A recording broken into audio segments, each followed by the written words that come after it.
This is a song for my friends Jaret and Gary. They started a podcast and said a theme was necessary. They're just a couple of guys in a band that you know. Some rockstar dads who started a show.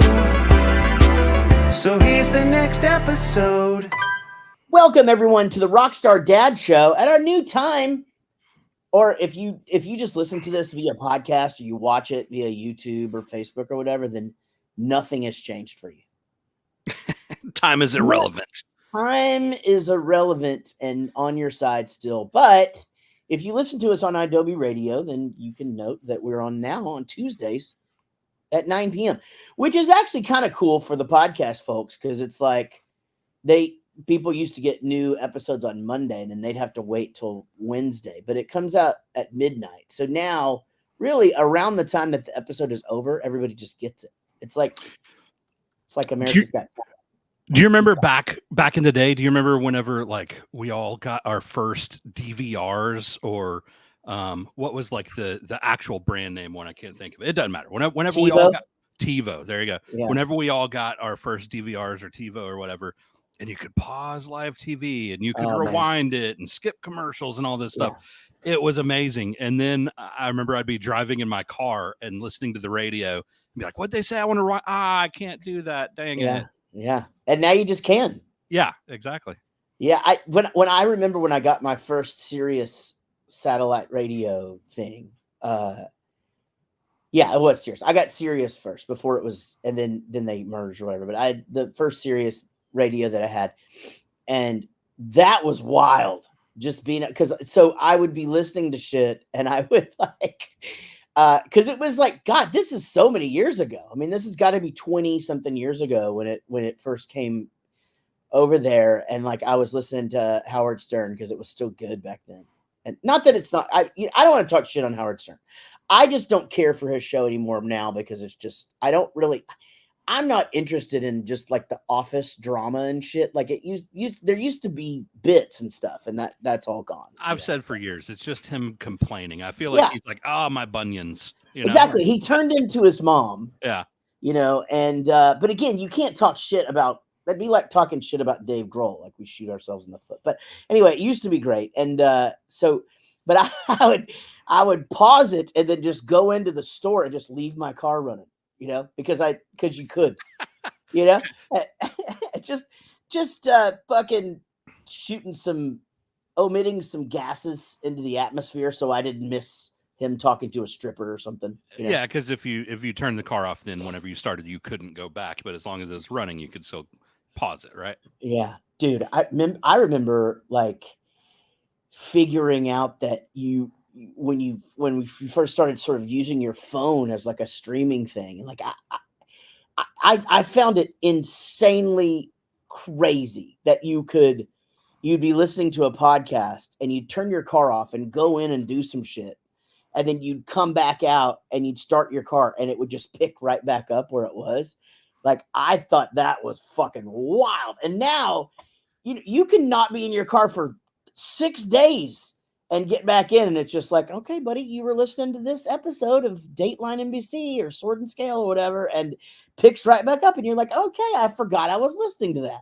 Mine does the thing now. Mine does the thing now where like whenever I'm listening to a podcast or whatever and driving down the road, and Apple Play goes like, Jaret texts you. It says blah blah blah blah blah. Right. Then whenever whenever the thing I'm listening to comes back, it backed it up like 5 seconds for me. Well, that's fucking cool as shit. Yeah.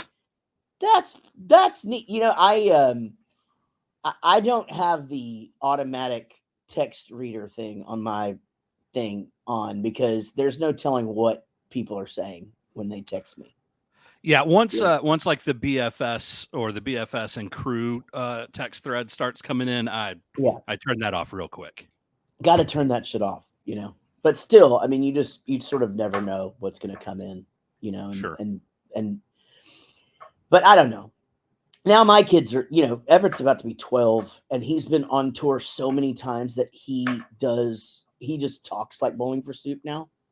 So he came out of the shower last night just going, Dad, Staples Center is in Los Angeles. And I was just like, yes, the Lakers, Clippers, they all play there. And Casey just and it's like that shit all the time. Like he'll just come in and go, oh, and she's just like, God, there's two of you now just running around. And he'll get reignited this weekend because Rob will be here, you know. And Yeah. so he hasn't been around all of us, and you know, it's been a few weeks, but he toured. He was on the road for the better part of gosh, he did the whole Europe thing, and then they came out for 4 or 5 days in July, and so he's been on the road with us enough this summer to where he has picked up a lot more of the stuff. Yeah, I think we should point out that your son came out with whistling S's. Yes.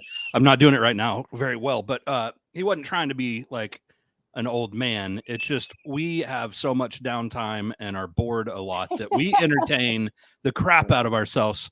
But we call it just doing S's. Just doing S's. So we'll sit around and come up with the dumbest sentences ever just trying to say S's. Yeah. And so the funny thing is I've been doing that since high school. Like, and it's been something that I have, and to this day, so now what? I graduated 34.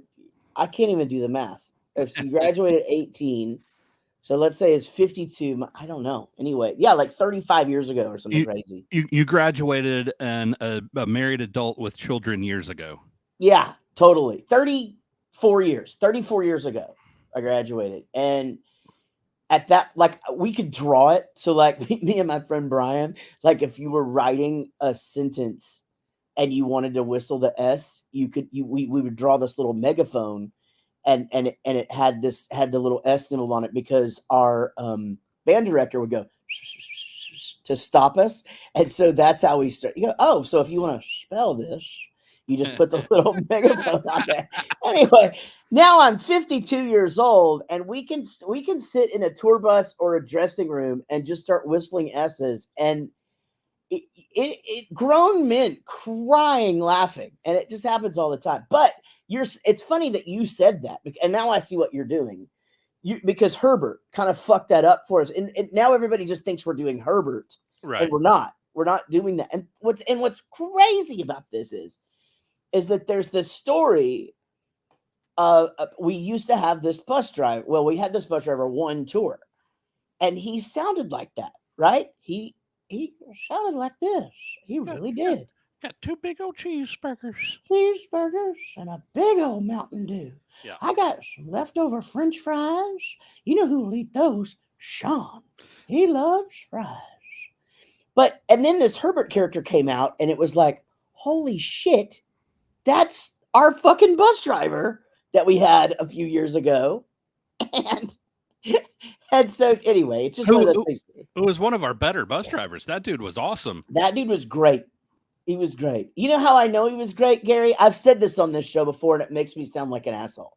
But I don't care. This is how I know he was great, because I never fucking saw him. Yeah.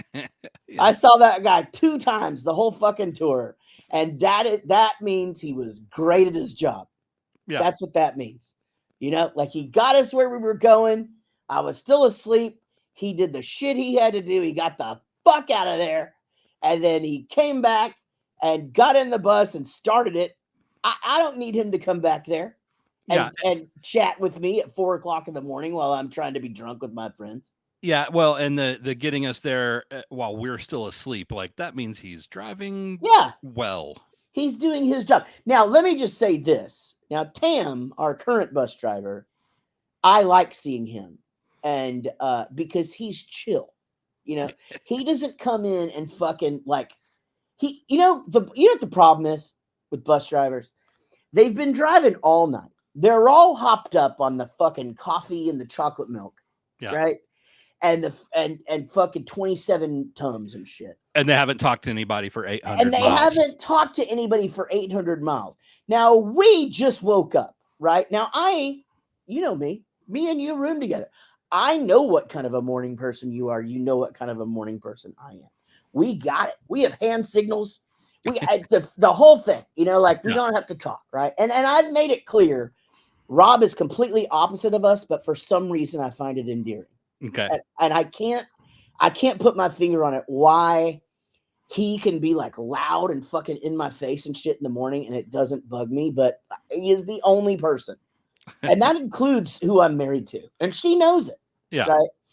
But so bus drivers have been alone all night long, and they're just chomping at the bit, and they probably listened to a news story or a fucking podcast or some kind of interview or Joe Rogan or whatever, and they got some shit to get off their chest, right? And you're the fucking target if you walk out that door. You get out there and you're like, I haven't even pissed yet, and I haven't had coffee. We haven't even got that yet. Like, yeah, totally. Slow your roll. Slow the thing. And so sometimes we have in the past, guys, had bus drivers that do that to the extent where like Dave has to fucking tell them. And this is how the no eye contact thing starts.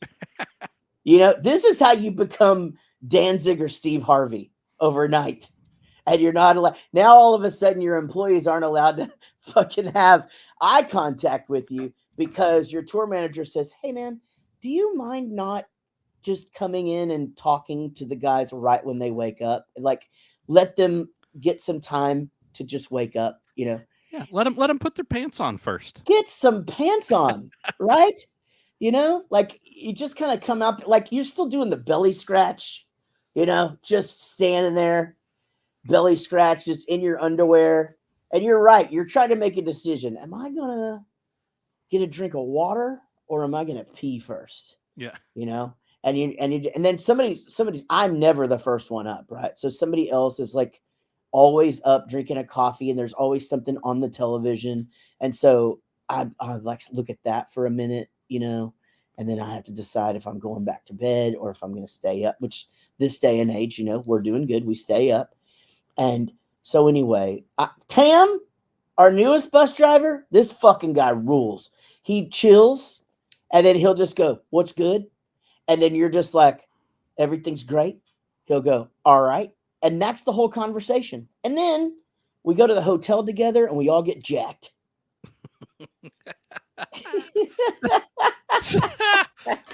So our bus driver Tam is like, he's kind of a buff dude, right? Like he's already, he's already jacked. Yeah. And lately we've been going to the hotel and hitting the gym, hitting the pool, trying to do a little bit of exercise. And we joke around. We go, we're gonna go get jacked. Yeah. And he's Tam's always like, enjoy your jack session. We're like, don't call it that. Even he surprised himself, I think, when he said that the first time. He goes, whoa, I guess we can't call it that or whatever. And I'm like, man, you said that to the wrong people. It's a jack session now. Like that is exactly what we're doing at the Hampton. At the fucking Hamptons, Hamptons, man, they have great facilities. You know what? We have had really good luck with that. We've had a good run with the hotels, hadn't we? We have, yeah. And then except for the one day where it was going to be a really cool gym, but the venue didn't have a shower, and like the disappointment that Rob gets when anything fucks up his routine is like because he's so easygoing and he's awesome and he's just, always upbeat until something throws him off. And it could be anything. It could be like, hey man, can you put this in your backpack for about 2 hours and then give it back to me or whatever? I just ruined 2 hours of his life. Yeah. And I mean, it's an interesting contradiction because you just said he's easygoing until something doesn't go right. But that makes total sense. By what you mean by that is like, when making a plan with Rob, he doesn't care. Anything's fine. Whatever the plan is fine. He's not going to be upset about whatever the plan is. Yeah. Now, once the plan gets made, you can't change. Well, I mean, you can change stuff, but it throws him off. It throws him off. He's not. And then he's just like, whoa, hold on now. Wait a minute. I thought we were going to do this. Whatever. So, like, if we say, and this is the thing is, you and I have been doing this for 30 years. Like, we'll go, hey. We're going to work up this song at sound check tomorrow. Now, you and I both know that there's very little chance we're going to fucking do that. Like, I'm going to give it around like a 18 to 23% chance. That's perfect. You're exactly right. Like a quarter of the time, we're going to make that happen.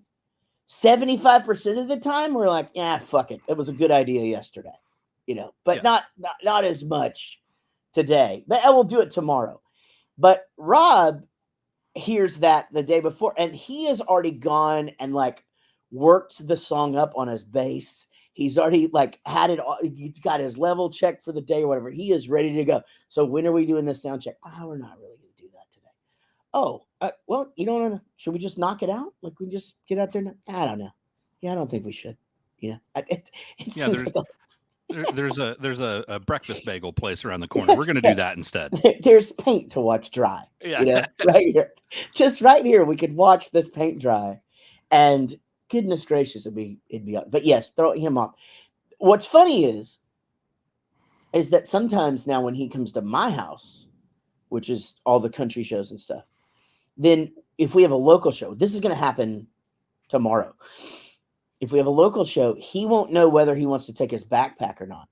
And so if I take a bag, he's going to want to put something in my backpack. Now, if he puts something in my backpack, that doesn't bother him. What bothers him is if I put something in his backpack, because now I've given him a responsibility. Plus, his backpack is so organized that every little thing is in a place. So something is wrong. It like weighs 7 ounces too much or whatever, you know. And that will throw him off. He's like the fucking Princess and the Pea. You know, we could definitely put something in his backpack and he would know. Oh, that's a fun game. That would be a fun game, but you know, not like anything like what we would have stuck in there, 20 years ago. Yeah. Like let's be fucking adults about this. Not like a bag of contraband and then send him to the airport. Just for fun. Oh, you guys got me good. Yeah, see you in 10 years, fucker. Hey, at least it's federal prison, dude. You should be fine. Work on that golf swing. Oh my God. Can you imagine? Jesus Christ. You know, what's funny is how many good airport stories we have, but I still think that you almost fucking getting on the no-fly list, like after all the shit went, like since 9/11 is pretty scary because what the fuck would we have done, But because Gary forgot he had a knife in his backpack, and that what was that experience like? That was a weird one. So it was a one-off show where we just fly somewhere and then fly back, right? Yeah. And so the night before I had stayed at my mom's house, she was still living in Wichita Falls. And so I was just like packing one backpack. I grabbed a bag I hadn't used for years and just threw a pair of underwear and a toothbrush in it because I'm like, I'm going to the airport and I'll be back tomorrow. No problem. Yeah. So we go to DFW. We fly out of Terminal D, which is the international airport. No problem. Go play the show in St. Louis. And the next morning we're going through the airport and going through security. They're like, hey, whose bag is this? I go, that's my bag. And they pull out like a knife, not like a pocket knife. It's like a camping knife, Yeah. And immediately I'm like, holy shit, that made it through at Terminal D at DFW. Yikes. That's terrifying.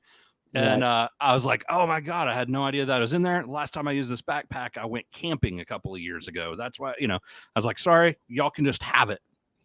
And the security agent like measures it and they're like, oh, it's like half an inch over, or maybe it's an inch. I don't know, whatever it was. It was a little bit over what the thing was. They're like, we have to call the police over. Okay, fine. Oh my God.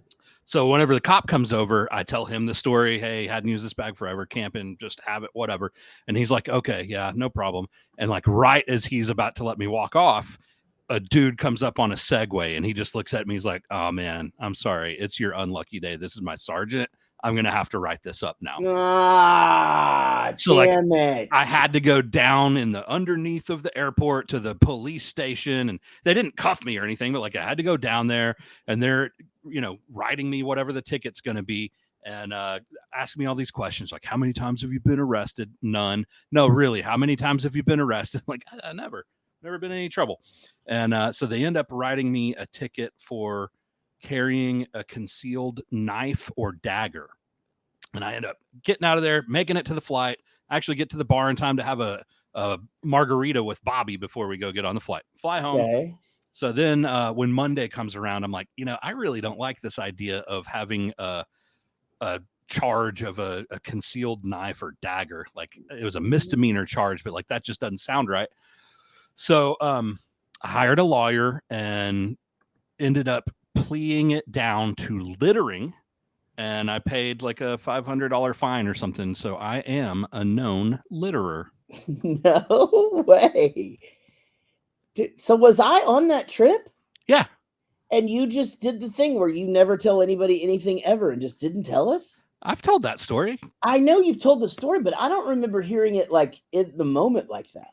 Well, because like it was literally last minute. Like, we all go through security on our own, right? Yeah. And so then whenever everything, settled and I made it back to the bar, you're not at the bar because this is years and years ago. You're flying home to your kids, whatever. And it's like Bobby and Edo and Greg at the bar, so I'm grab a quick drink with them and make it to the plane just in time to get on the plane. And we don't sit together. Everyone goes their separate ways. Yeah. Yeah. Wow. Yeah. Because it was on the way home, I guess. Yeah. I mean, that's the thing, right? Is that like, I guess we wouldn't have talked about it. That's crazy. Yeah. When you were down there and they're writing you the ticket and all of that, like, is there any concern at all from them? Like, do they ask you like, hey, what time's your flight or anything like that?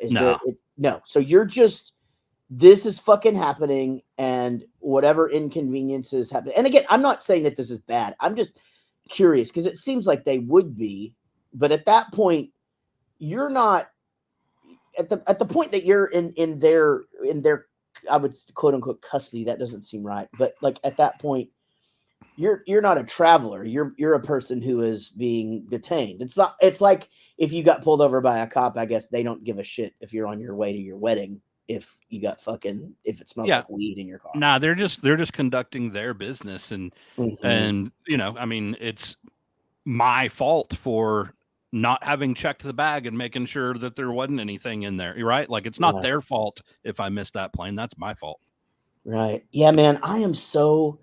It's funny because I don't carry knives or anything like that, but I do before I fly, especially if it's been a couple of weeks. I just go through every pocket in my backpack just in case I shove something in there. I do now, for the past 18 years or however long. It's probably been longer than that, actually. But yeah, anytime I haven't used a backpack for a while, I mean, even if it has been what I use. So like the backpack that we flew home with 3 weeks ago, I'll go through everything on the way to the airport next time. Yeah, I do the same thing. And then, but yeah, listen, we got to take a break. You're listening to the Rockstar Dad Show. Coming up later, this is going to be a really great guest. His name's Cody. He makes our hats, and but he is about to be a dad, but he is knee deep in making products for bands and things like that. I think that's going to be a really cool conversation. But you guys are listening to the Rockstar Dad Show. But first, before we come back, God damn it, this is a mess of a fucking outro right now. Just listen to this and we'll see it. Welcome back to the Rockstar Dad Show. Don't forget, we're on every Tuesday at 9 p.m. on Adobe Radio. I almost said Radio Disney. I don't know why. God, that's weird. Yeah, why would I have said that? What a weird fucking thing to say. Gary, what got me into talking about this airport thing, though, was the fact that we flew to Canada one time. And we get to Canada and we get on the bus and Chris starts to get himself all situated. And he goes, "Oh no." And it's like, what? I've got a shitload of bottle rockets in my bag. And he had flown to Canada with fireworks. Like 4 packs of them. Like a lot, like explosives. There were explosives in his bag. And he had, and it was just like, holy shit. Like, everybody was just kind of stunned as to like, okay, what would have been the implications of this? Because you do have to sort of consider the what ifs, right? You have to think like, fuck, dude, like that would have been really, really bad. I mean, and there would have been different implications depending on where he would have got caught, right? Like leaving the States, it would have been bad. Who knows? Maybe a situation like mine where it's not a big deal. They're like, hey, dumbass, you Yeah. get a little ticket or something. But had it been on the Canada side of things, they'd have been like, well, you're going home and you're never coming back here. Ever. Never fuck. They do not fuck around there. It's I mean, and it could have been worse than that. I mean, it could have been a thing where it's like, oh, you're trying to get this into our country, because they're pretty strict there. But I just remember thinking too, like, he was like, yeah, we've got to get rid of this, like now we've got to figure out a place to put it. But luckily we knew a band that was there that I guess took them off our hands and then celebrated the independence of America in their own way, somewhere, because I don't know, I wonder if they have fireworks in Canada. I mean, they have everything else, right? I don't know. I could 100% see that as like, if you go to a Toronto Blue Jays game, at the end of it, they shoot off some fireworks, but like, you can't just go buy them. I don't know. Yeah, I could see that too. Yeah, it's like, that they're limited in what they're allowed to have, except for drugs. They can just take all the drugs they want. Apparently, it's fucking rampant now there. And poutine. And poutine, yeah. And but don't fucking ask for a cup of ice at E.n.d. Sorry, we don't have ice. That out. Sorry, we don't have ice. I just remember that actually Tim was talking about, Tim Powers, friend of the show, friend of us, our one of our attorneys, was talking about the quality of the food there, and that's the first time we had really ever experienced that. Like, we had been to the UK a couple of times, but we really hadn't put it together because we don't really go to nicer places. But in Canada, it wasn't even the nicer places. Like, because I was eating this roasted chicken. They used to have, I don't know if I haven't been to Subway in a really fucking long time. And if I have, I get the breakfast, even no matter what time it is. Because I do like me ham, egg, and cheese flatbread with a little bit of the chipotle dressing on it. Man. Put some spinach and some black pepper on there. God damn. You're making me hungry, man. It's lunchtime. Man, that's good. Yeah.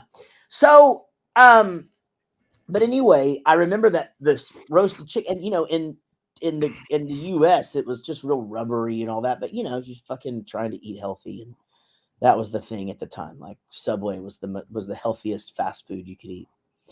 And I remember getting that chicken thing there and going, holy shit, this is like an actual piece of chicken, and us having the conversation and trying to figure out, like, why is the fucking food so much better here? And it's just they have different regulations as far as the meat and the quality and stuff. And it was delicious. So, but then we found a flaw because we went to A&W root beer place where they have burgers and all that. There's a few of those around here, right? There used to be one by your old apartment when you lived in Louisville. But it's a root beer place. I'm still blown away by this story that you go up to the lady and you go, I got this fucking figured out, and you were fucking being smarty pants, and it was such a good idea. So, but the backstory of it is everywhere we go, because in America, if you get a Diet Coke or a root beer or iced tea, it's just the glass is filled with ice, and then they put the drink in there. And in Canada, you'd get like one ice cube, if any. Most of the time, none. Right. So then we started going, oh, we'll order it with ice, and then most places, whenever you order, your idea was you go, I'm going to order extra ice. Watch this shit. Yeah, but before that, whenever we go, like, they'd go, do you want ice? Or we'd order it with ice. And that's when you'd get one or two ice cubes.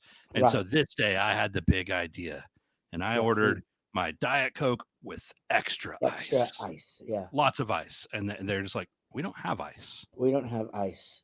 And it was just like, you're a fucking A&W root beer place. Like, how is that even possible? Every commercial that you've ever shows them pouring the root beer over ice. It's part of the presentation of the drink that you fucking have on the goddamn sign out there. Yeah. And it was also like February in Canada. So it's like, it'd be so easy, like, I know. You just go outside. There's ice everywhere. Well, we did discuss that, just trying to find some untainted snow, just sticking it in there. That was discussed. that tour was, we were still in a van, and it was very, very cold. It was winter, and none of us owned long pants. And we were just, I think we were just at that, we were talking about this the other day. Like, we were drinking any beer they would give us. We just drank it, and we were cold, and we just didn't give a shit. Like, youth is fucking awesome. Yeah, not only did we not wear pants, but like the heaviest coat we had, we were just in hoodies. Yeah, And work shorts. jackets. Work jacket. I was wearing my my original Bowling for Soup work jacket thing. That's right. And sometimes, yeah, but and then you'd have a hoodie and Dickies, and then just fucking freezing cold, and we didn't give a shit about it. So, but it was fun. Man, was it fun? That was a great tour. That was with Gob, and it was with Bigwig. At the time, they had to call themselves Bigwig New Jersey. Remember that shit? Because there was another Bigwig in Canada or something. Yeah.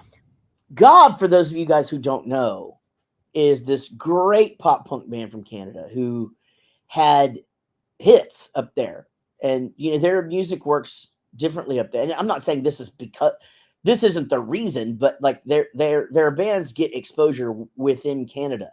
25% of the things that are on the radio have to be Canadian, or maybe it's more than that. I don't know. But anyway, Gob was this huge Canadian pop punk band that took us on tour up there. And we're a band that Bowling for Soup historically doesn't get taken on tour. And so it was really, really cool. But, that's a relationship that we continued. And Tom from Gob ended up being in Sum 41 when Dave left, and is still in the band.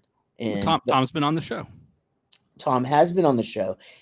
Talked about bird watching, which I am intrigued by. I'm going to be honest. It's something that has intrigued me. But anyway, Gob is back together. I've been seeing him and Gabe and all the guys posting these big shows that they're doing there. So if you have never listened to Gob, do yourself a favor. Listen to that band. They're so fucking good. If you're into like pop punk that like can lean a little bit heavier sometimes, but like they sing, they're not real big screamers. It's just good. Do yourself a favor. Check it out. Yeah, it's so great. They're like a van favorite back in the day. Definitely. And you and Gabe hit it off, right? I mean, you guys you would do drum talk and shit, and you know how drummers are? Y'all just talk about drumming. That's one of those things. Like I was a young kid whenever we started doing this, whenever we were still in the van for sure. And I didn't know that like gear talk was a thing. Like, guitarists talk about guitars and sound guys talk about sound gear and drummers talk about drum stuff. But like, I don't know. It just wasn't anything I ever thought about. It's just stuff you talk about. Right. And then whenever I got a little bit older, someone was like, "What are y'all doing? Drum nerding out or something?" I was like, "Oh," and I just cut it out. I just was done with it. Really? Yeah, because to me, it wasn't anything I ever really cared about. It was just something to talk about, right? So I don't do that. I'm not a gear guy. In fact, I try not, because I really don't know anything. If I know everybody thinks I'm fucking around, y'all all fucking think I'm kidding. I have no idea what anything is. Nothing. I have my guitar, and like I don't even set my own sound. This entire time Bowling for Soup has been together, when I got a Mesa Boogie, Chris Burney set my amp. I sit there and played it. He turned all of the knobs, and I don't know what anything does. Nothing. I can record things. That's different. But as far as like playing at a show or whatever, I don't know how to set anything up. I was just telling Linus about this yesterday. Because Linus of Hollywood, friend of the show. Everybody's a friend of the show. Yeah. Anyway, producer, easily the fifth member of Bowling for Soup, has produced everything that we've done pretty much since 2009. I mean, that's a fucking long time. Over half the fucking time we've been a band, right? Yeah. And so I was telling he's in a band called Able Machines, and they just got this in-ear rig. And it's funny because he's not really a gear guy either, but he's this fucking recording and guitar playing virtuoso. But he doesn't give a shit about gear. And so he's the same as me. Like they get all of this stuff, and it's like, okay, now we have this. It doesn't even make sense. Like, how does this sound get to there, and why is it coming out of that? Why do we run this to this and this to this? And I just told him, I go, man, it is the funniest shit because in the country band, we get to where we're going, and I help carry things in, and then I have to just get out of the way. I honestly don't know how to do it, and so like, and just standing there on the stage gives me anxiety because I feel like I'm in the way. So I go out and I fucking sit down and I promote the show on my phone, and that's what I do. But like Rob's up there setting up my shit. Yeah. And Ryan and Jason run all of the fucking microphones and shit and like mic everything up and make sure it all works. And of course, Keith has to set it, or Billy, whomever is playing drums, says to set up their drums. And I'm just literally sitting out there like, and then once every 6 months, I change my own strings, which I do know how to do that. Yeah, I mean, to the large picture, you know, the 30,000 foot view, the all encompassing of it, you know, like you don't care what mic is on your amp or what lines or whatever, right? You don't care about that stuff, but like there's smaller things that you do care about, right? And I'm the same way. Like I did the gear stuff long enough where I know what I like and I know what I want. I just don't talk about it anymore. But like if someone wants to ask me a question, I will. But the point that I'm getting at is, you know, I play enough rental stuff where it doesn't have to be exactly my kit. It doesn't have to be exactly my cymbals, this or that. But like those little changes when you're playing, and, you know, we play at a fairly high level, right? Whenever you're playing, it does change things. So meaning you care about certain things. If you weren't playing your guitar, not even just meaning your guitar, if you were playing an SG, you know, that'd throw you off. If you took your guitar and they gave you, I don't know, if they gave you, you know, 12 gauge instead, or 10 gauge, whatever, different size strings, or if your action is off. Now you might not know how to set your own action, but you know what you like and what you don't like, right? So there's little things you do care about, but it's small, minute type things, right? Like if I use a different pair of sticks, I'm gonna fuck up all night long, right?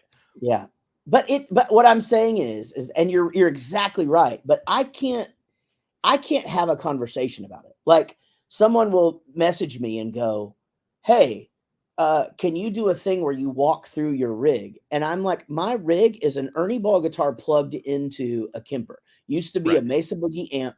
I have no pedals. I have no outboard, nothing. I don't. And you're not going to explain how and why your settings are on the Kemper. Exactly. Like I don't know. Here's what I do. Actually, I do this. I go, I got a Kemper, and our friend Sean came in with all these different fucking profiles, and I could have any amp I want, and blah, blah, blah. And I go, put it on a Bogner Ecstasy. And he puts it on the Bogner Ecstasy, and it sounds fucking great. And he goes, well, try this and this and this. And within 3 minutes, I go, put it back on the Bogner Ecstasy. That's my sound. Okay, great. We're done. And that is literally it. It's the last time I fucked with it. And that's the day I got it.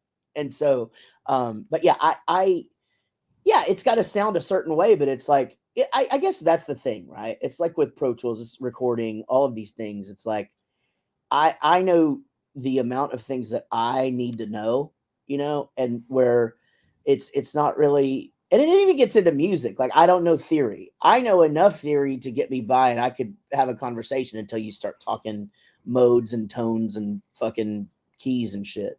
But like, you know, I can harmonize with anything I want. And then, you know, and I know how to record a band, and I know how to fucking play guitar in front of a bunch of people.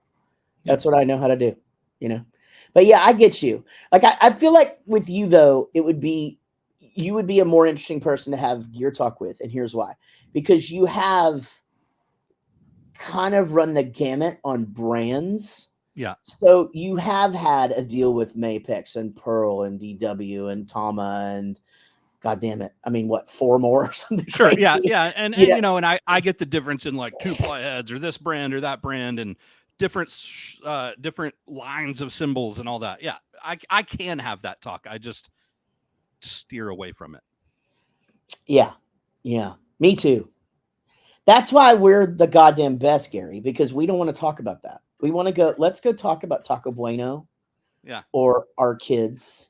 or lack of ice in certain countries. Or lack of ice in certain countries, which, you're probably right. I bet Canada's come a long way because the UK certainly has. You got to admit, the UK's doing a lot better. It's been a while since it's been just like a fucking just disappointing goddamn day. Here's how much we get out whenever we're on tour. We were just in Canada and we don't know if places have ice in their drinks. I fucking totally forgot that we were just in Canada and we don't know. Yeah, we were a full tour. We were there, fucking 9 days or something crazy? And we have zero idea as to whether or not they have ice in their drinks. I bet they do. I bet they do. Yeah, I bet they do. Speaking of Canada, I had really thought I was onto something. I thought that Sum 41 announced they were breaking up around the time that Linkin Park starts, saying that they were going to have a new singer and shit. And then I wouldn't say I told a lot of people, but 20 people, I've probably said Derek's going to be the fucking new singer for that band. And then Linkin Park puts this countdown on their thing, on their website. And then Derek puts this thing, big announcement coming or whatever. And I was like, oh, fuck, it's really happening, right? So I text Cone and go, dude, this is crazy or whatever. And he goes, do you know something I don't? And I'm like, oh, shit. Derek's going to be the singer for Linkin Park, and he didn't even tell Cone and the guys, right? And so then I feel like a dick, right? I'm just like, shit, man, it's going to fucking happen. He's going to be the fucking singer, and he didn't tell him. God, this is going to be so bad. Man, this is going to come out in the press in like 10 years, and fuck, they're going to be all pissed at each other. This makes me so sad because I love them all so much, right? And then it turns out, no, Derek's just going on a book tour, and it just timed out that way. He is not the new singer for Linkin Park. Anyway, the reason that that Canada brought that up, obviously they're Canadian, but when we were on that tour, I had told the Anti-Queens, I had said, oh no, yeah, he's going to be the fucking singer for Linkin Park. And they were like, you think? Oh yeah, no, it's going to happen because he's sang with them before. He has that whole thing. Plus he stopped playing guitar live and he started I was like, he's training to be a front man. Yeah. You know what I mean? All of it. It was just like it all made all this sense that like everything lined up that he's going to be the fucking singer of Linkin Park. And then these announcements happen or whatever. And I'm just like sitting there just going, holy fucking shit. I can't believe I called it. People are all 20 people texted me, going, dude, you fucking called this shit. Anyway, turns out didn't happen. Didn't call it. I didn't call shit. Yeah. Nothing happened. Oh, that's funny. But isn't that great? Isn't it great though that people can still make music? That Linkin Park's gonna come back. Oasis is back. Sum 41's not gonna be back, but they're gonna all go on to anything. I just think music is fucking cool. I think it'd be fun to announce that like we're gonna go on a book tour, but we just go to different cities and like read a book. Yeah. Fuck yeah. We don't have a book to put out. Just going to go read books in different cities. You think there's any money in that? like a library tour or something. There's no way there's any money in that. Fuck. Oh, damn it, man.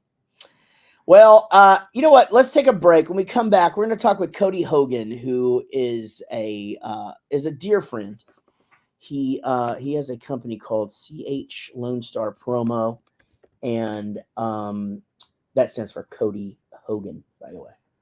I literally just put that out. Lone Star Promo is the thing. And but anyway, he makes our hats. And he gets us whiskey, and he's just an all-around great dude, and he's about to be a dad, Gary. Man, that's exciting stuff. Yeah, it is. All right, so you guys listen to this. We'll be right back with more Rockstar Dad Show. Welcome back to the Rockstar Dad Show. As promised, we have a great guest today, Cody Hogan. How are you, man? I'm doing good. How are you doing? Doing great. Cody is, so it's Lone Star Promo here. Is it CH Lone Star Promo or Lone Star Promo CH, or is the CH not even in there? The CH Lone Star, so Cody and Haley when we started it. And then coincidentally, went toward my last name. I told my wife, just in case she leaves me, at least I can keep it rolling, you know? Yeah, see, that's smart. That's smart. Have a backup plan. Yeah. Yeah, Now you sure. and I met because I started this country thing, Gary, and I get to start to do all these shows or whatever. And of course, I'm approaching everything the way I always have. I've got koozies and I've got shirts and all of that shit. But then I do this show with Bree Bagwell and Jody Bartula. And Jody, he's the fiddle player for Cody Johnson, and he no shirts, nothing. He walks in with just a fucking rack of hats, and I'm like, I'm doing this wrong. I am doing how do I get into this thing? And so that's how Cody and I met, and Cody has been awesome. And now, so these nice ass, badass hats, by the way, which is what you can get on JaretReddick.com or bowlingforsoup.com, because Bowling for Soup is now in the badass hat business. For sure. And, for sure. yeah, They all look good. Man, they look great, man. So I mean, music is obviously something that is very near and dear to you. And is that something that have you just always been in and around music? No, I'll be completely honest with you. It was kind of crazy and weird. I mean, my parents have a ranch here in Aubrey, and I was always around the country music scene and stuff, but not to the level I am now. I was in the AC business. My wife sold medical equipment, and we had a couple of friends that was musicians, Cameron Hobbs, Jared Morris, some of them, and they always seen where they were struggling with merch and things like that. We were already kind of in the merchandise, but we were doing it for like closing gifts for title companies. And because of being in the AC business, I wanted to look for a side hustle, and we did that, doing gifts and stuff and keychains and things like that. Yeah. So then when we went from that, a couple of my friends, I could see where they were struggling on the merch side, and I was like, man, maybe I should start printing merch for them. And that's kind of how it just domino affected. And then it went from that to fulfillment, where I would see where they would be like, oh my God, I forgot to ship this out to a customer. And it'd be 3 or 4 weeks. And I was like, man, maybe I need to get into the fulfillment side of it. And that's when it domino affected for sure.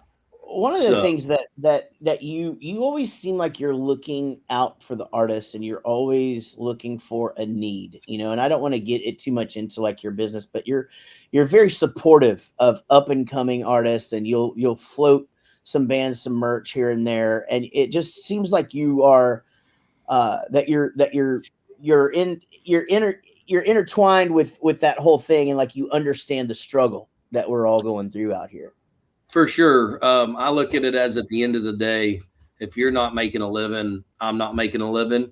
And so, and yes, it is one of those things. It's not all about money all the time for me. It's like, I do truly enjoy helping up and comers, and then looking at it in like 6 years and be like, man, look where we've made it. You know what I mean? And let it keep going that way.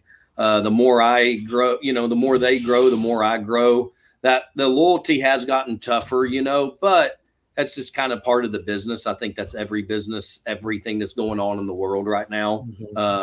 And so I think, you know, the ones that do have my back, I really do appreciate them, you know, and through the ups and downs and everything. But yes, I have done this business for a long time out of my heart. I mean, there's been times where I'll print merch and I know I'm not going to make any money on it. But at the end of the day, I look at it as, in 5 years, you know, I'm still working with them.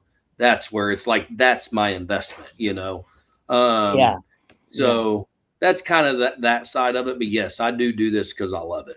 I think the hard part, you know, from everybody's perspective is, and I get what you're talking about, the loyalty and all of that, is because, you know, merch for, you know, is, my kids grew up, and I'm sure that they still say this, but you know, they eat t-shirts. You know, that is how we make a living. And still to this day, that is how you keep the bus on the road. And it, for a band like us, who's been around as long as we have, and we got signed in 1999. And so really nobody came after your merch back then. It was untouched. And then, but since then, they never seen the money in it. Like the big dogs never seen the money in it, you know? And I feel like the musicians were maybe keeping it a little bit more quiet where that 100%. was low. You know what I mean? Like, oh my God, and so where now I think things have changed a little bit where they're starting to see they see where the money's coming from, and Right. so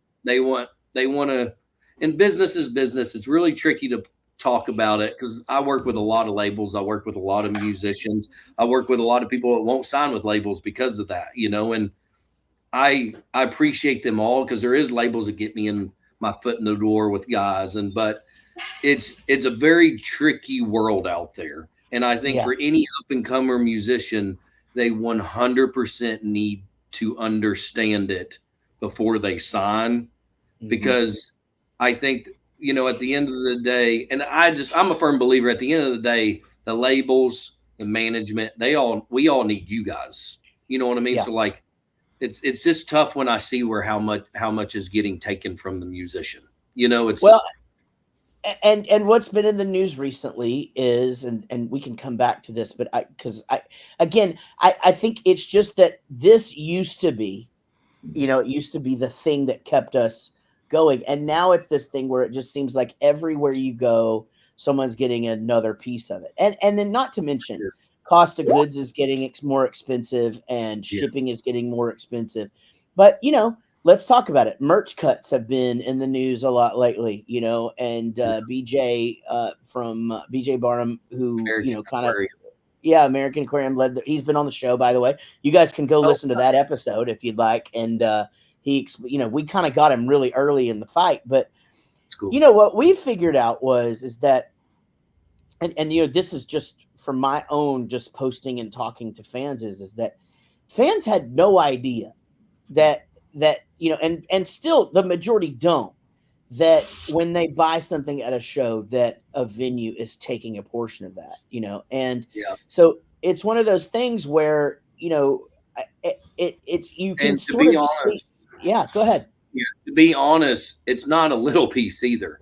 Like, right. I've done the numbers where it's like sometimes it's like, is it even worth selling it at the show by the time you're shipping it, or by the time you're hauling all that merch, the time you're paying your merch guy, because you're paying your merch guy and they're making a split and they don't even have their own person selling it. Exactly. It's like, and then you look at the percentages, it's like, it's brutal, and so for me, I do know I have to keep my quality good, but I have to be not the cheapest, but I do have to keep my pricing. I have to run more volume to make it make sense. You know what I mean? Right. To make it to where it's affordable for you guys to actually make money on it. Yeah, we got to the first two shows of our last tour, and the first two venues took merch cuts, but also Oklahoma charged us back the sales tax, and we didn't build that in. And so it was literally a situation where it was like, and we had done a really big number. A lot of people at our shows, we do pretty well, but again, there's 10 people on that bus, and we got to keep it rolling. So then you're talking about, okay, now we've got a management commission, and we've got this that we're paying the venue, and cost of goods are up, and now we've got this, and I actually said that, like, why are we even selling stuff? I guess now I'm breaking even, and all I'm doing is, it really, I guess my end goal is just to have our logo on people. So I'm advertising, but it's like, it certainly isn't putting food on the table the way that it used to anymore. And, I mean, I think the good thing though, is I know you do a lot in the Texas country world. It seems like Texas country venues are not they're not really taking the cuts in the same way that a lot of these other venues do. I think the bigger ones are, but yes, the smaller one, it's tricky because the smaller ones aren't, but it's just getting challenging where the smaller venues can't.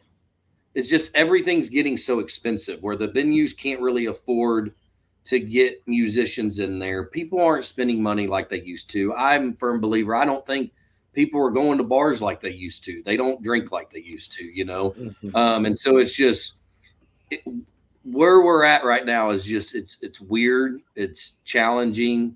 There's a lot of learning curves from it, but yes, like I do think it's cool too. Cause a lot of the country music side, I do feel like they don't they try to hold a real long time before signing.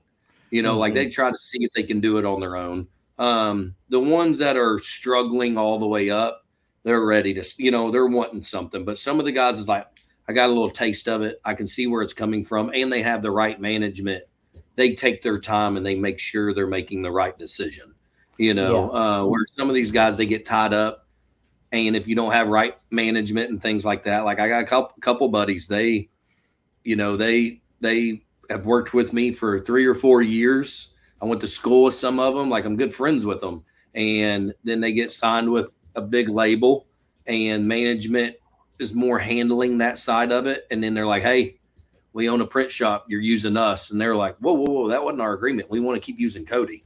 Nope, sorry about your luck. And now they're, you know what I mean? So I think for me is like, I just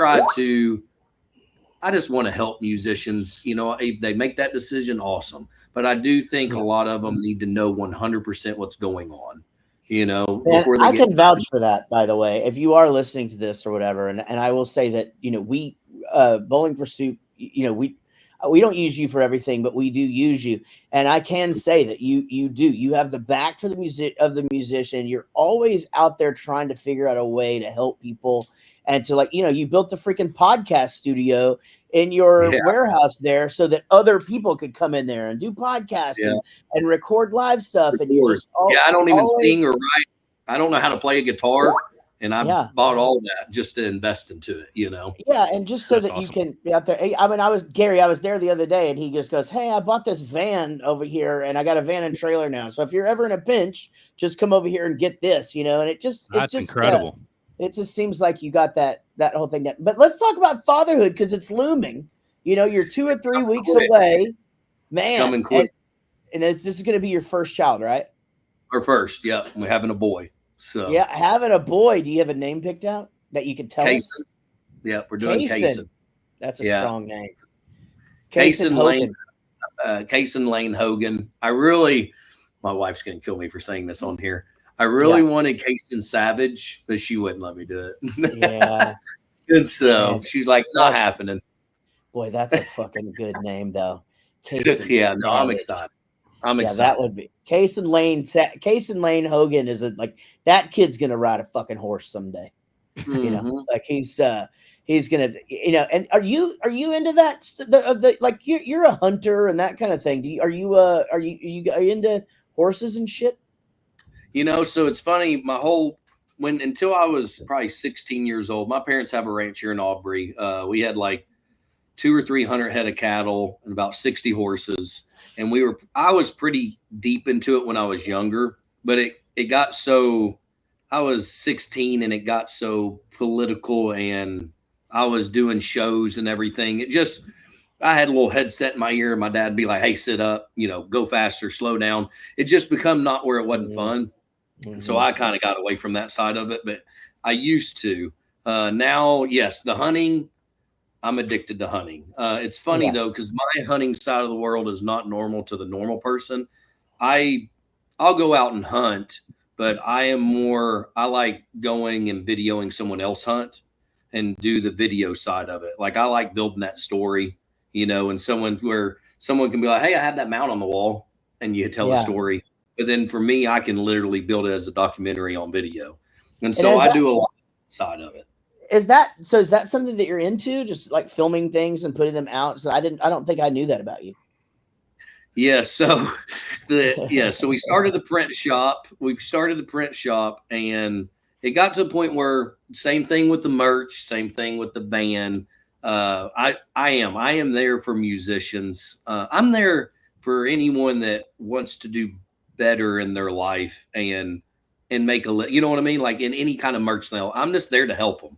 And I'm not looking to be a millionaire. I want to make a living and help people make a living, And so whenever musicians, when they're up and coming, they can't afford a photographer or video or anything like that, I got into buying a camera and went down that deal. And so when I would bring merch, I'd take pictures. When I would, and then it become where, hey man, would you come take pictures of video or build a little, some reels or music video? And now it domino affected where I actually have a 3-man crew that we do that. Like wow. So from that idea of documenting stuff, are you excited about documenting new child stuff, the I first am. steps, all the process of that? I am. It's funny because I even told my wife, I was like, I think I'm gonna start me a little baby brand, and she was like, "Are you freaking kidding me? You have enough going on." But I do, because I feel like there's never any like boy baby hats and stuff, so I kind of want to venture and see what happens, like do some camo hats and things for babies, and so we'll see what happens. And so but yes, I am excited to take pictures and stuff like that.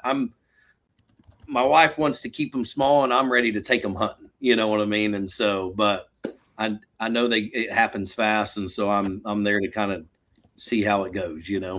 But Yeah. yes, I am addicted to the hunting side of everything, and Man. video people, musicians. We'll take musicians hunting, and Yeah. clients will pay me to go do documentary stuff for them and stuff like that. I can understand and relate to the idea of like, okay, I'm about to have this kid and looking forward to before my first child, my son, was born. I knew I had all these ideas in my head of like taking him hunting for the first time, taking him camping when he got older and played sports, but I didn't grasp like what happens when he's a baby and all that stuff. And For sure. But all that stuff just happens, and it is amazing, and every step of the way was awesome. Yeah, and I think for me, like I am 100% excited. I think this year has been a very tricky year of just business. We've been busy. Business has changed. There's been a lot of things on the business side where I didn't really get to enjoy, or not enjoy, but spend the time I wanted to with her having our first kid, which kind of gets to me a little bit. But at the same time, she understands we got to make a living. And so that has been the hardest side of things. Like we wanted to take she was like, can we go on one more vacation before he pops, and we wanted to do that bad. And just business has been piling, and that's just part of the life, and so now I'm hoping it's tricky, because I'm hoping like the clientele, the customers I have are loyal and understandable, where I get it. Business is business. They got to make a living. But where I work with a lot of last second, hey, can you do this tomorrow kind of thing? Right. I'm just more scared of, hey, I don't want to lose making a living. At the same time, I do want to spend time with this being a new thing for me. You know what I mean? And that has been the stress of life for me right now. First of all, it's hard to be an entrepreneur and a parent, because entrepreneur, you have to be there. I mean, honestly, it's no matter how good your managers are, you still want to be the guy that turns the lights on and turns them off at night, and it's very hard, especially when it's something like your business, or our business, where it's such a passion for you. And also it's more than just your job, it's your life and all of that. And it is just so hard. I mean, but I can just tell you this, you're going to find that balance, and you will find it, but it's not the easiest of things to navigate, and it's not going to be easy for your wife. It's not going to be easy for you. It's not, but you just kind of figure it out. It's like everything else, Yeah, I give props to my wife. My wife has, knock on wood, has not gotten sick. Like, you wouldn't even know she's pregnant almost, like we've been very lucky. I mean, she's down there right now. We got 3 weeks, and she's down there making stickers and helping with banners and, doing quotes and all that. And, I'll start to see where she'll tank now pretty quick. And I'm like, babe, you got to go take a chill, and she's like, I just can't. It gets tough, So I will say though, you are right about your business though. And that is like, and it's crazy, because as much as merch is such a big part of our thing, it really is one of those things where I just for some reason it gets to the last minute, and I'm just like, shit, I need this. You know what I mean? And I think all but except for the last thing, I just did a big hat order with you guys, and I didn't have to do the thing, and I felt so good about not having to tell Jill, like, I need these by such and such day, because the last thing we did, she literally brought them to our show so that we could have them for sale that night. But that really is something, because we don't, maybe it's because, shows for us all for musicians, and I don't know, I'm curious what you think, but it's like for me, it's like my next tour after this one is in October. That seems like it's forever away.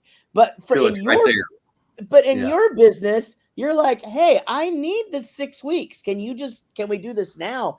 But it's hard for us. I think it's hard for musicians, especially, to just get in that mindset of like, I need to be playing because Christmas shit, right? You're supposed to do your Christmas shit in like June. I have never been able to pull that off.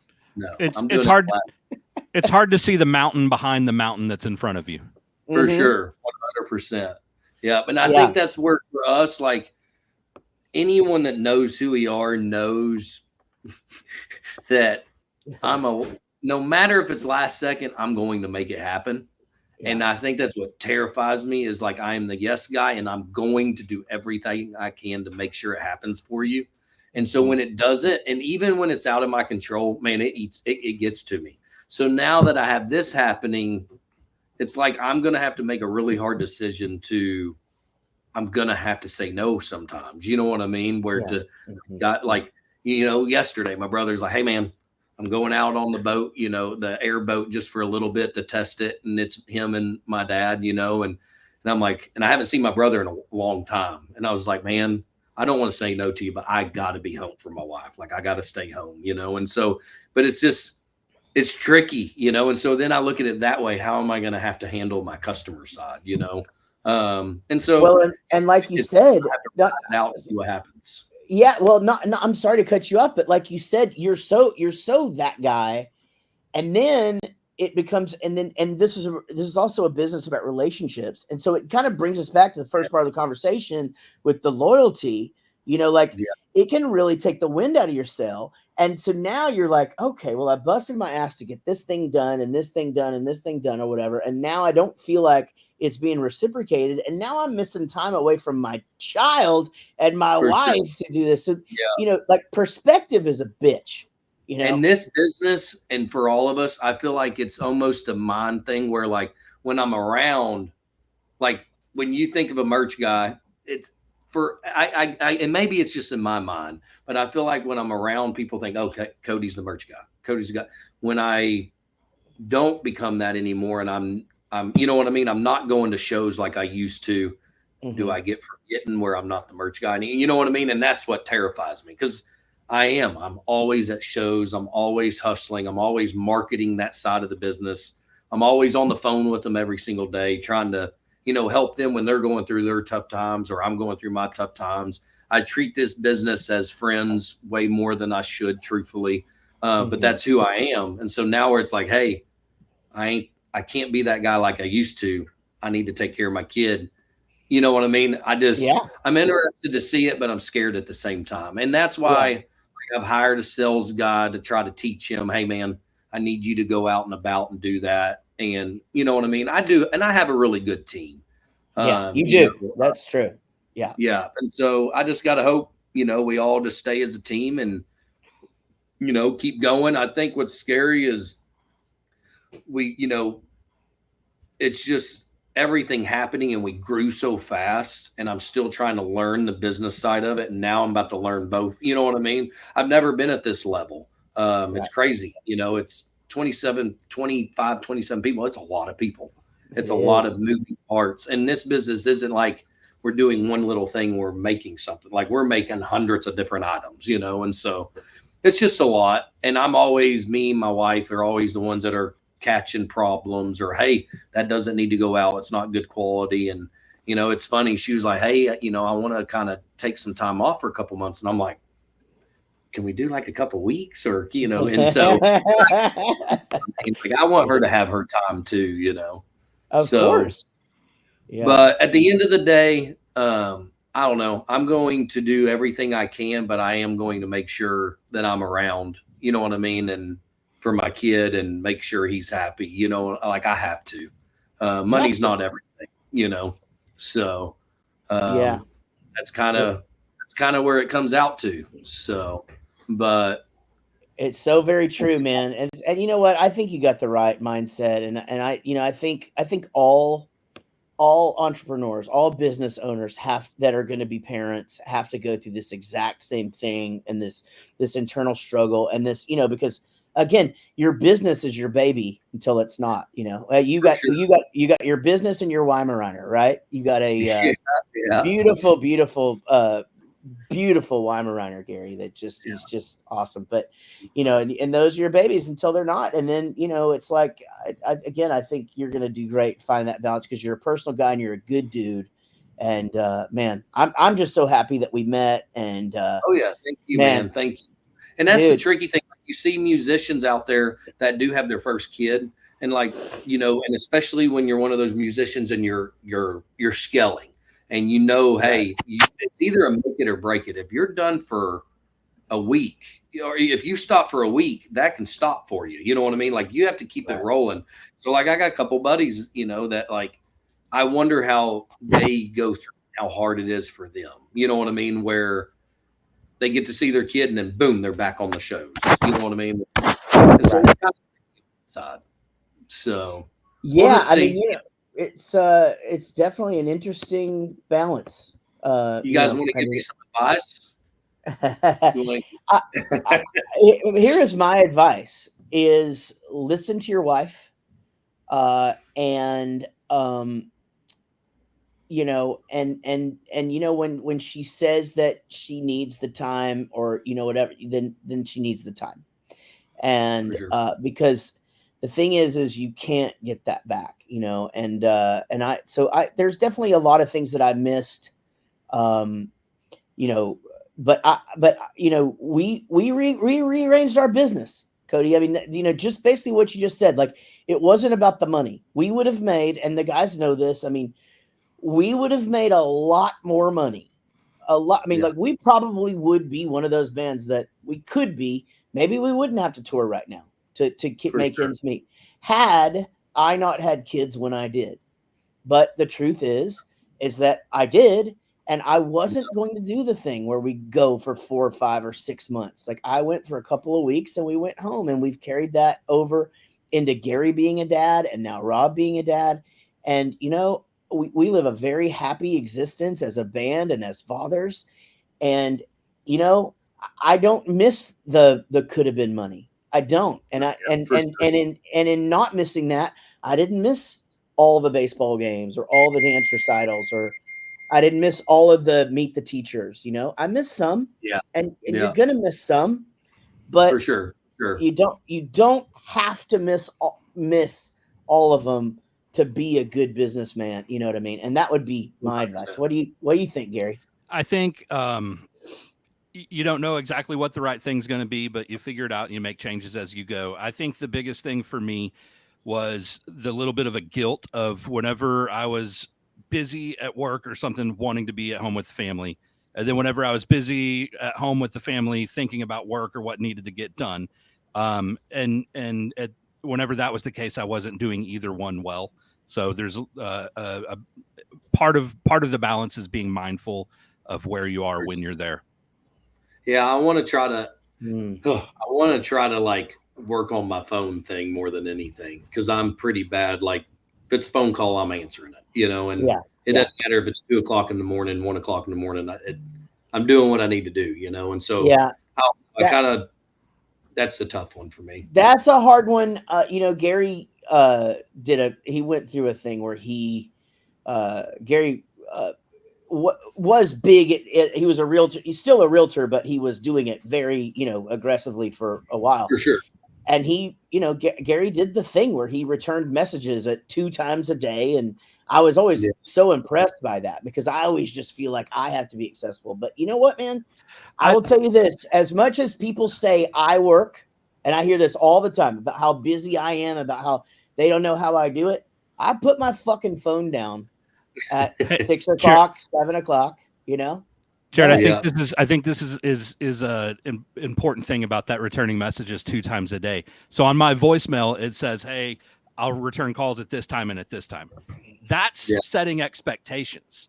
That doesn't mean that I'm not going to call you right back in 2 minutes. If I call you right back in 2 minutes, you feel pretty, hey, call me right back. But if I don't, you're not upset.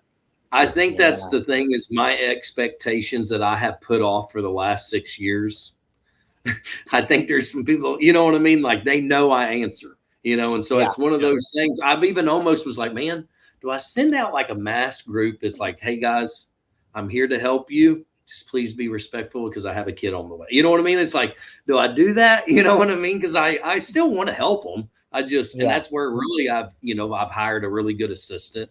I've hired a really good salesperson. I've hired a really good team where I'm kind of trying to put a little bit of that on them, where it's like, hey, if I'm in a bind and I can't answer, please handle this, be at, at least half of me, and that's kind of where I really want to work on that, where Haley feels that I am there for her and, our son. So that's the biggest thing, man, is just communication. That's and again, that's marriage though, but again, now I'm, I've been divorced. I have children with two moms, and I handle it way better, currently, and that's a lot of therapy and a lot of growing up and all of that. But, it always boils back down to communication. Always. 100%. And so it's a crazy thing. Cody, thank you so much for being on the show. Where can people go to, cause you put things out both where would you like people to go to follow you on social media? I mean, truthfully, Instagram's our main one, but we have TikTok, Instagram, all social medias, and then our website. And so, that's pretty much all of them. They just look us up, CH Lone Star Promo. We'd love to help you out, and help us take care. If you're a band or a business, these are the guys. I'm telling you. And it's like, you text them, they text you back. And you're awesome. Yeah.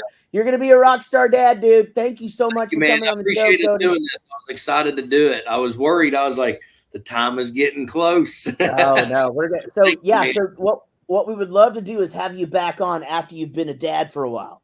So and then we come back and we get there. Now we can find out how all this stuff is balancing out for you guys. For sure. Well, thank you very much, and I really appreciate it. Thank you, brother. Take care. Yeah, have a good day. And that's it for this edition of the Rockstar Dad Show. Oh my gosh, that was so like a real thing. I'm sorry. I don't know what I'm doing anymore, Gary. We got to get out of here. That's it. That was like so finite, right? Finite. That's what it was. We'll see y'all next time. Y'all be good.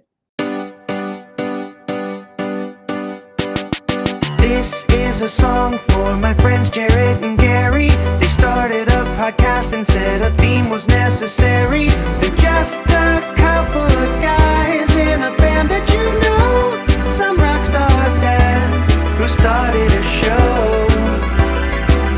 Until the next episode.